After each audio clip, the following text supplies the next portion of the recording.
오랜만에 뵙는 건 아닌데 이 자리에 서기까지는 또 한 2달여 걸린 것 같습니다. 예, 그런 것 같아요. 희한하게 뭐 일부러죠. 사실은 시골의 사찰의 행사라는 게 사람들이 참석하기 위해서는 어쩔 수 없이 일요일 날에 입제든 회양이든 이렇게 잡지 않으면은 농사 짓는 분뿐만 아니라 직장 다니신 분들이 참석하기 힘들어서 그리 하다 보니까 뭐 얼굴은 자주 봬도 일요법회라는 이름으로는 한 2달 만인 것 같습니다.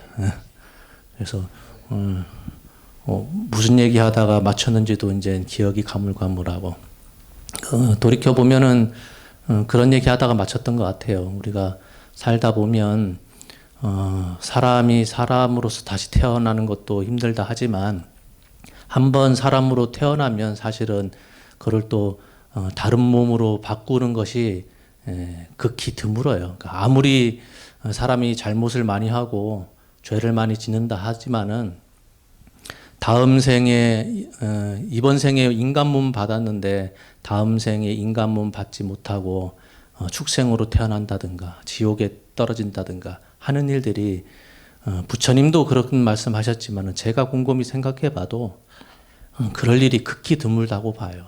근데도 왜 사람들은 이번 생에 사람 몸을 받았는데도 불구하고 다음 생에 축생으로 태어난다든가 아니면 태어나지도 못하고 지옥에서 고통받고 있을까? 웬만큼 죄 짓지 않고서는 그럴 일이 없죠. 그러니 한편으로 생각을 해보면 지옥에서 벗어나는 일도 참으로 힘든 일이고 사람 몸 받았다가 다시 사람 몸 받는 것도 지극히 힘든 일이고 모든 게 다 힘든 일인 것 같습니다. 그런 얘기를 했었어요. 우리가 업이라는 얘기를 하면서 그거를 비유를 들어서 씨앗, 종자라는 표현을 썼는데 꼭 부처님 말씀이 아니더라도 우리가 삶을 살아가면서 그 생애를 돌이켜 보면 내가 어떻게 익혀왔느냐에 따라서 나의 가치관이 형성된다고 그랬습니다. 그게 집안에서의 가정교육이 됐든 아니면 사회에 나가기 전에 일반적인 그 교육을 받는 그런 과정 속에서 나도 모르게 사회에서 바라는 바의 그 인간상 이 시대에 원하는 우리나라의 젊은이로서 이런 사람이 필요하다 해서 그 국가에서 바라는 교육관이 있거든요. 그런 교육을 받다 보면 나도 모르게 그런 사람이 되죠. 내 감정적으로는 그런 게 싫다 하더라도 모든 사람들이 그런 체계적인 교육을 받으면 어쩔 수 없이 나도 거기에 휩쓸릴 수밖에 없죠. 그래서 그렇게 한번 굳어진 그런 가치관, 자아관은 쉽게 바뀌지 않는다 그랬어요. 그래서 그게 이번 생뿐만이 아니라 다음 생까지 영향을 미쳐서 우리가 태어날 때 모든 아이들이 모습은 설사 다를지언정 그 성품은 다 똑같을 것 같지만 그렇지가 않죠. 왜냐?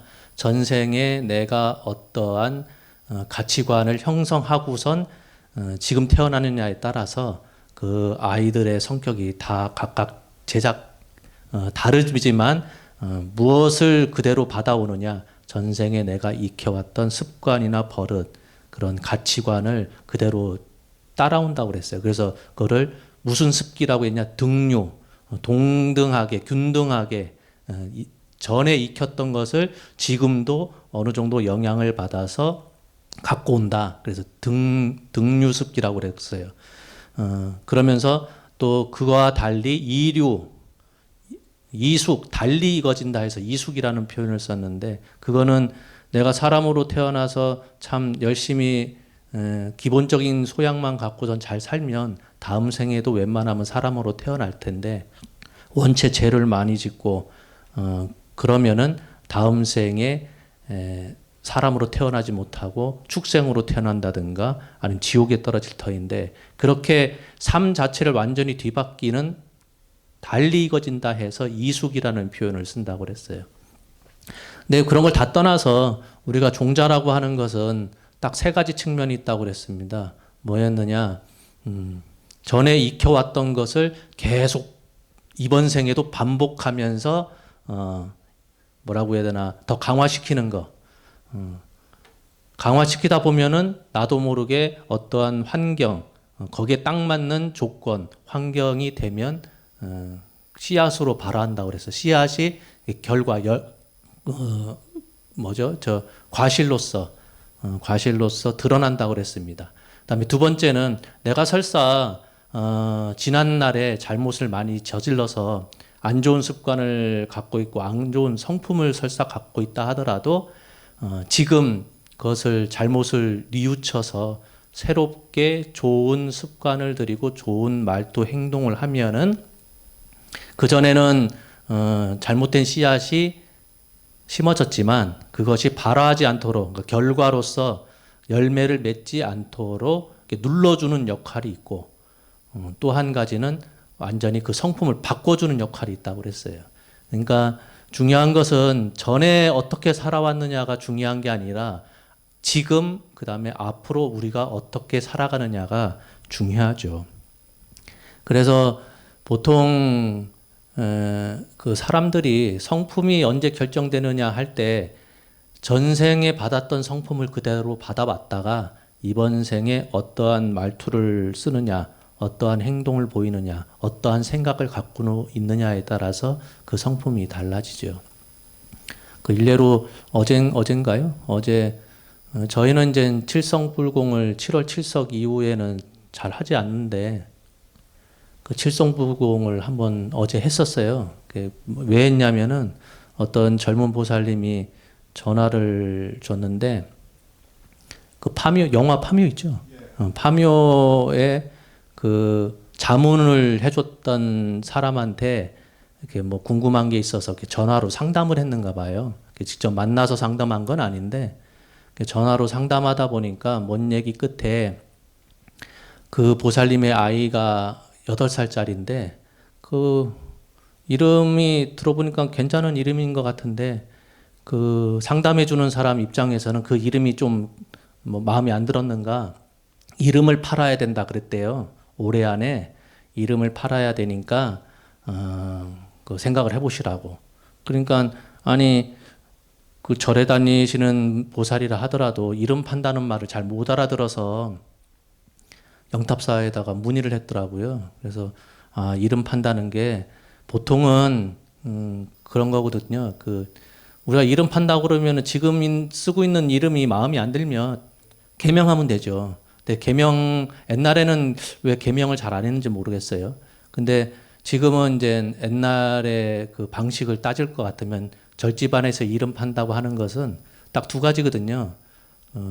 스님이 상자를 받을 때 출가한 스님을 상자로 받는 경우도 있고, 그러니까 출가한다고 해서 행자 생활해서 은사를 결정해가지고 은사 상자 관계를 맺는 경우도 있고, 그 제가자를 제자로 받는 경우도 있거든요. 그러니까 일반 신도를 나이와 상관없이 어린 아이도 스님을 은사 스님으로 모시겠습니다 해서 받는 경우도 있고, 그렇게 제자가 되면은 그 은사가 제자한테 새로운 법명을 지어주죠. 그러면은 기존의 사회에서 쓰는 이름이 있고 또 절집안에서 불러주는 이름이 법명이 있으니까 있고 그걸 이름 판다고 하거든요. 그런 경우가 있고 근데 뭐 잘 그 안면이 있거나 그러면은 또 받아줄 수는 있겠으나 제 입장에서는 전혀 모르는 분이고 그 어린아이 8살짜리를 유바상조로 받기에도 제가 너무 젊잖아요. 그래서 그거 대신에 칠성불공을 올리시라. 칠성불공을 하면 괜찮을 거다 해서 어제 칠성불공을 했는데 그러면서 사무실에 앉혀놓고 그런 얘기를 했습니다. 사람의 성품이 쉽게 변하진 않지만 그런 거 있잖아요. 사람마다 옷은 바꿔 입을 수 있죠. 상황에 따라서 또 나이를 먹다 보면은 그 사람이 선호하는 옷이 있고 그 환경에 맞는 옷이 있고 그 조문하러 갔는데 막 밝은 색깔 옷 입고 가는 사람 없지 않습니까? 그런 것처럼 상황에 따라서 옷이라고 하는 것을 항상 바꿔 입을 수 있는 건데 이름도 난 그렇게 보거든요. 이름도 그런 것이다. 지금 당장에 이름을 지어서 아이가 이 이름이 안 좋을 것 같아서 이름 판다 하지만 사람의 본질이 쉽게 바뀌지 않는다. 그리고 우리가 생각할 때 옷이라고 하는 것은 때에 따라서 필요에 의해서 언제든지 바꿔 입을 수 있는 건데 사람을 옷을 어떻게 입었다고 해서 그 사람의 본질이 어떻다 저떻다 판단을 내릴 수가 없거든요. 그러니 제 생각에는 누가 어느 얘기를 하더라도 항상 기준은 그겁니다. 남들이 또 그 주위의 사람들이 나를 잘 안다 해서 나를 위한다고 해서 내 가족과 관련돼 가지고 어떤 조언을 할 때 그게 좋은 것이 됐든 나쁜 것이 됐든 우리가 첫 번째로 가장 중요하게 고려해 볼 거, 생각해 볼 거는 그 사람이 나와 진정으로 오래 갈 사람인지. 그렇잖아요. 우리가 전혀 뭐 안면밖에 그 몇 번 보지도 않았는데 오지랖 넓어가지고 조언이랍시고선 지적질 많이 하는 사람. 그런 사람들 많죠. 근데 그런 거에 사람들은 쉽게 상처를 받는데 그때 꼭 생각을 해봐요. 저 사람이 내 인생에 그렇게 중요한 사람인가? 없어서는 안 될 사람인가?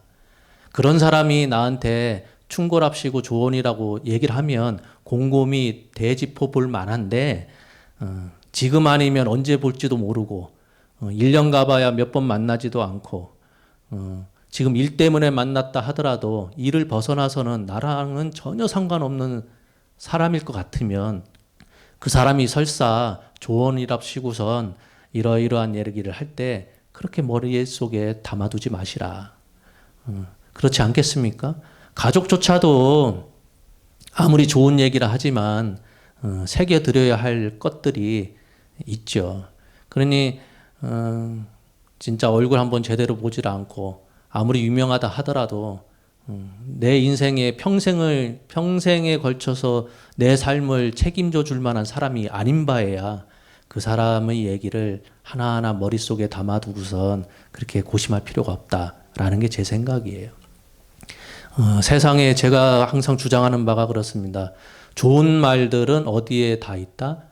책에 다 있어요. 서점에 가보면은 진짜 요즘 들어서 그 옛날에는 경제서적 그런 걸 많이 사람들이 그 자기계발서 그런 걸 많이 봤지만 요즘은 또 그 추세가 달라졌는지 그 유명한 짜라투스트라는 이렇게 말했다. 뭐 니체의 그런 책을 편집을 해가지고 좋은 글귀만 막 따서 만든 책도 있고 뭐 쇼펜하우어 그런 유명한 사람들의 명언집 같은 것도 얇은 책이죠. 문고판으로 나온 책도 있고 그런 책들이 엄청 많거든요. 그러니 조언을 받을 것 같으면 그렇게 역대로 철학자들 그다음에 군자라고 불리우는 성인들 그런 사람들이 얼마나 많은 책을 냈습니까? 그런 책을 보면 되지. 평생에 오늘 아니면 다시는 보지 않을 수도 있는 그런 사람의 조언을 듣고선 가슴 졸이면서 그렇게 살 필요가 없죠. 사람의 성품을 바꾸는 것은 환경이 바꾸는 것보다 내 스스로가 바꾸는 게 더 많아요. 그러니 항상 주장하는 바가 그렇죠. 어떤 말투 쓰느냐, 어떤 행동하느냐, 어떤 생각을 갖느냐에 따라서 그 사람의 성품이 바뀌거든요. 가치관이라고 하는 것은 시간이 지나면은 그 시대, 그 사회가 지향하는 바가 변하면은 거기에 살고 있는 사람들도 바뀌거든요. 예를 들자면은 우리 식습관도 봐도 우리나라에서는 수십 년 전만 해도 보신탕 하면은 그냥 의뢰의 동네에서 어른들이 그냥 몸보신으로 먹는 거 생각했지만 지금 대놓고 먹었다가는 야만인 소리 듣고 하죠. 그게 우리나라만 있었던 건 아니죠. 오르톨랑이라는 음식 들어보셨어요? 오르톨랑이라는 음식이 있는데 그게 그 참새처럼 조그마한 촉새가 있어요. 촉새. 살도 그렇게 뭐 많아 보이지는 않은데 신도 속이고 먹는 음식이라고 그랬어요. 그래서 오죽하면은 법에서 금지할 정도로 그게 만들어진 과정이 너무나 잔인해요. 몸뚱아리 작은 촉새의 눈을 뽑아버립니다. 앞을 못 보게. 그래서 가둬놓고선 무화과와 그 수수만 먹여요. 어느 정도 먹여서 이제 살이 좀 찌면은 살아있는 채로 꼬냑의 일종인 아르마냥 뭐 그런 꼬냑이 있는가 봐요. 거기에 익사를 시킵니다. 그러면은 그 조그만 촉새의 폐에 뭐가 차겠어요? 꼬냑. 그 양주가 차는 거예요. 그 차가지고 익사를 하면은 그거를 이제 구워 먹는 겁니다. 그러면은 그 사람들 말은 그래요. 원체 맛있어가지고 한 마리를 먹을 때는 환희, 두 마리를 먹으면 탐욕. 그러니까 두 마리 이상 먹는다 그러면 참 너 욕심이 겁나게 많구나 불릴 정도로 원체 잔인하게 그 만드는 과정이 잔인하다 보니까 그 사진을 찾아보면은 오르톨랑이라고 찾아보면은 인터넷에 사람들이 그 천주교에서 그 미사 볼 때 머리에 쓰는 그런 하얀 천처럼 그걸 얼굴에 이렇게 가리고선 머리를 푹 숙이고 접시에 코 박고서 먹어요. 그 이유가 뭐냐? 신이 그 사람들이 그 음식 먹는 거 보고선 진노한다 해서 하늘을 속이기 위해서 머리에다가 이렇게 천을 씌우고 몰래 먹는 음식. 오죽하면 법으로도 금지를 시켰다 하더라고요. 지금은 그렇지만 그런 음식을 처음 만들어냈을 때는 귀족들이 돈 있는 사람들이 얼마나 근사한 음식이라 하면서 먹었겠습니까? 처음 나왔을 때는 그때 당시에 귀족들이 행해지는 문화였지만 시간이 지나면 그거를 야만인처럼 바라보죠. 그러니 그때 달라요라는 게 우리가 알고 있는 세계관, 가치관 그런 것들은 항상 바뀌죠. 그런 환경 속에서 사람이 어떻게 사느냐에 따라서 그 사람 성품이 달라질 수밖에 없어요. 그러니 우리가 지금 이 세상을 살아가면서 나의 성품을 어떻게 좋은 쪽으로 바꿀 수 있을까? 그러기 위해서는 가장 중요한 게 교육이고 교육은 어쩔 수 없습니다. 왜냐하면 국가가 기본적인 교육의 틀을 잡아버리거든요.